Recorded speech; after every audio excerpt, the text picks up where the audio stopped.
Bienvenue pour cette exploration.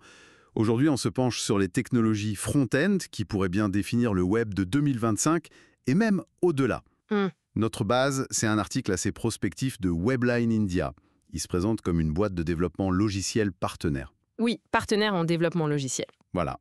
Et notre but, c'est d'identifier un peu les outils, les tendances clés qu'ils mettent en avant. Tout à fait.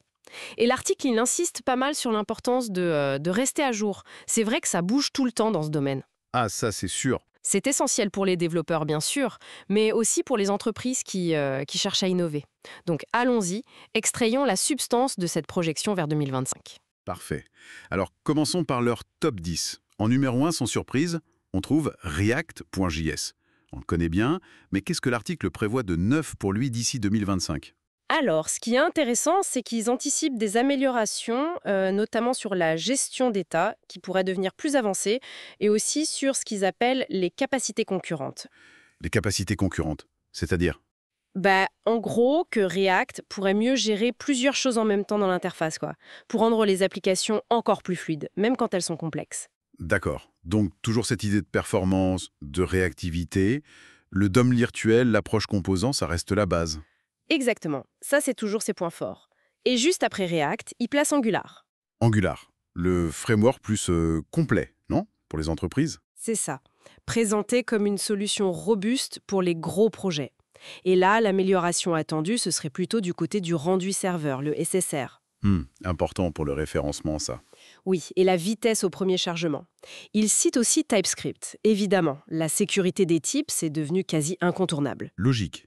Et pour Vue.js et Svelte, ils sont aussi dans ce top 10? Oui, pour Vue.js, l'article souligne sa simplicité, sa flexibilité, une courbe d'apprentissage souvent jugée plus douce. Et Svelte. Lui, il a une approche assez différente, si je me souviens bien. Ah oui, Svelte, c'est particulier. Il n'embarque pas de runtime dans le navigateur, en fait. Comment ça? Il compile les composants en code JavaScript impératif, très optimisé, au moment de la construction de l'application. Ah d'accord.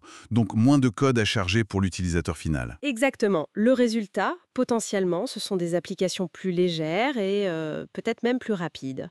L'article le voit comme un acteur qui pourrait devenir majeur, surtout pour les applications où la performance est vraiment, vraiment critique. On revient toujours à cette performance. Et dans cette veine, l'article parle aussi de WebAssembly et de Next.js, j'imagine.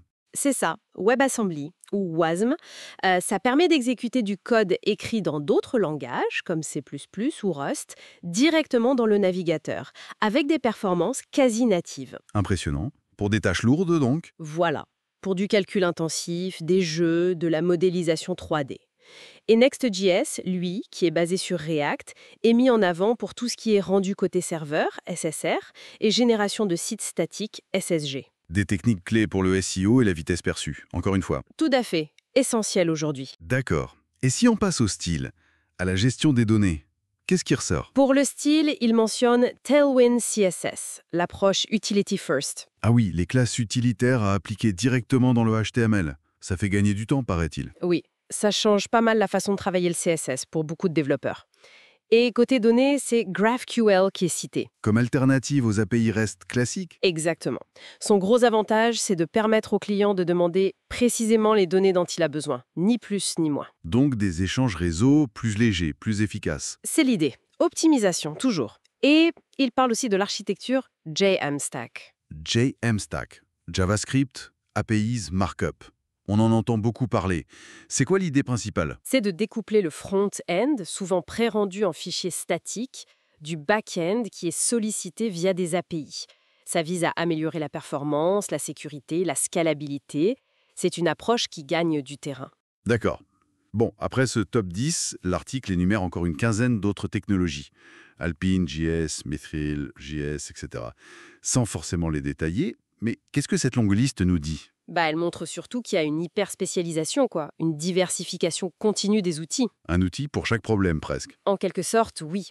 Le choix de la bonne techno dépendra vraiment, vraiment des besoins spécifiques de chaque projet. C'est aussi intéressant de noter que Webline India, l'auteur de l'article, Oui. c'est une entreprise qui fait du développement sur mesure. Ils ont un modèle d'offshoring, Really Shore, et ils travaillent avec plein de technologies différentes, React, .NET, Java, Python, mais aussi l'IA, le mobile. Donc leur perspective est forcément influencée par cette nécessité de maîtriser un large éventail d'outils pour leurs clients. Probablement. Ils mentionnent d'ailleurs qu'on peut engager leurs développeurs sur ces technos. Ça montre bien l'importance pour eux de naviguer dans cette diversité. D'accord. Alors, si on essaye de synthétiser cette vision 2025 selon Webline India, on a toujours un focus majeur sur la performance, l'expérience utilisateur. Oui, Les grands noms comme React, Angular, Vue restent très pertinents, mais ils évoluent. ils évoluent, c'est ça. Et à côté, on a des approches comme Svelte, WebAssembly, Jamstack qui montent en puissance ou qui se confirment, et puis une galaxie d'outils plus spécialisés. C'est une très bonne synthèse, je trouve. Et peut-être pour ouvrir un peu la réflexion, pour finir, Je vous écoute. l'article se concentre beaucoup sur le front-end, c'est normal vu le sujet, mais la vraie question peut-être c'est comment toute cette évolution du front va interagir avec ce qui se passe côté back-end, ou avec les bases de données, ou même l'intelligence artificielle. Hmm. Un domaine où Webline India se positionne aussi d'ailleurs. Exactement. Quelle sera la synergie entre toutes ces couches? C'est sans doute ça qui dessinera vraiment les applications qu'on utilisera demain, non? C'est une excellente question pour terminer. La synergie globale. Merci beaucoup pour cet éclairage. Merci à vous.